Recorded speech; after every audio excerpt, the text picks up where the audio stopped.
La plupart du temps, c'est tout simplement un examen anodin. On fait un examen pour quelqu'un qui consulte. Il y a un trouble du cycle menstruel, par exemple. Il y a des hémorragies intempestives. On s'est dit, faisons une échographie et on découvre ce qui est à la base. La plupart du temps, c'est sans symptômes. C'est asymptomatique. Mais les symptômes les plus importants qui vont amener à faire l'échographie, c'est soit une douleur importante, dérèglement du cycle menstruel, saignement en cours de cycle, intempestif, d'accord?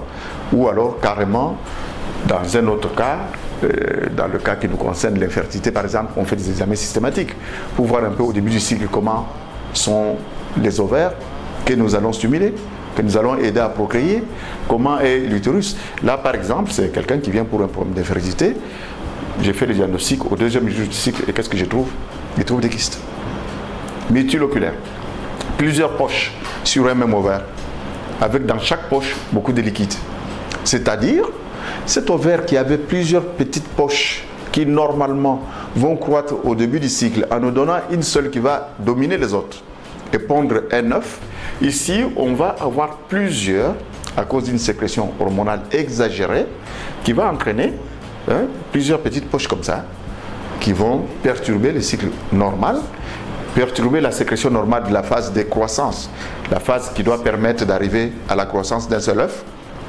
On va voir ces kystes et les hormones qui sont dedans qui bloquent pratiquement l'ovulation. Cette personne va avoir des problèmes d'ovulation, donc ça devient dysfonctionnel, et elle va avoir des problèmes de conception parce qu'elle ne va probablement pas ovuler, et il y a des moments où elle arrive parce qu'elle n'a pas eu de règles. Donc on peut avoir des perturbations à type de disparition des règles, ce qu'on appelle aménorrhée, à type de saignement intempestif, le cycle n'est pas respecté, ou alors à type de saignement venant en cours de cycle. Tout ce qui est asymptomatique n'a pas de traitement. On observe, on vérifie, on revoit régulièrement. Tout ce qui est dysfonctionnel a un traitement. Il suffit de corriger l'équilibre hormonal qui a été perturbé pour obtenir maintenant un fonctionnement normal. Par contre, quand vous êtes dans des cas d'urgence, par exemple une torsion du kyste, le traitement est chirurgical.